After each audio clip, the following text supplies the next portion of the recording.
think my favorite song on the new record, I go in phases. I really truly love every song so much that there's times where I listen to the album, I'm like, this is definitely my favorite. I think overall, probably the last track, Save Me, because it's the longest song we've ever done, and it's such an adventure, and um, it's just a hard song to be replicated by any band, and I think it really shows what Avenged Sevenfold is all about, and the lyrics are very striking, and the musicianship, really shows off, and I think our fans will be able to listen to that song for a long time and never get sick of it. I think the most meaningful feedback we've gotten, we've heard a lot of great things from, everyone that's heard it. I think the most meaningful is when our fans truly appreciate what we have been through to bring them the album. I don't think there's one particular instance, but we read everything they have to say, so we know how appreciative they are that we finished the album, for them and for ourselves, and especially for Jimmy. And I think all of our fans, feedback is definitely the most important to us. I think they're great songs. There's a couple songs that didn't make it on the album. They're songs, that Jimmy had worked on with us, and they're great songs. When we went back and listened to the entire album as a whole, we captured this feeling. It's almost numb,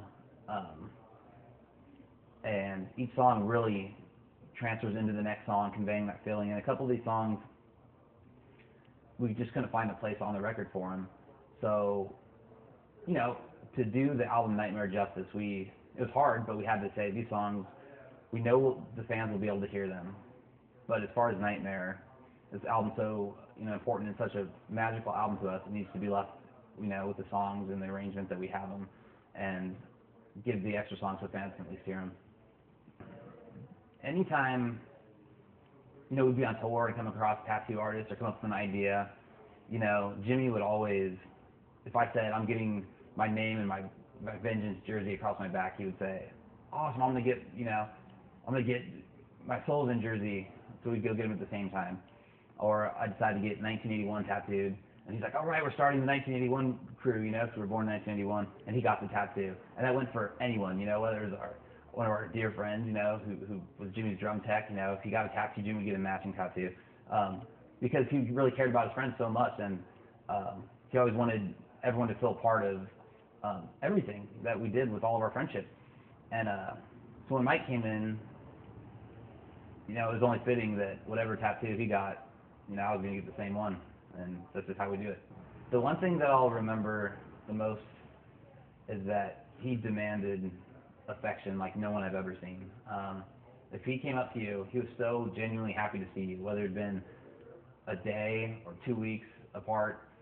He would grab you and he'd hug you in a way that most people would get uncomfortable. When he grabbed you and hugged you, it was just unbelievable, and he demanded that you let him know that, how much you loved him, and because he would always return that, and he just demanded, affection like a child or something, and it was awesome. And that's hands down, I'll never forget that. During the, initial phase, there was fans, sending letters, and by the thousands, from everywhere around the world, and it was so special to know that they really cared so much, and they cared about us, and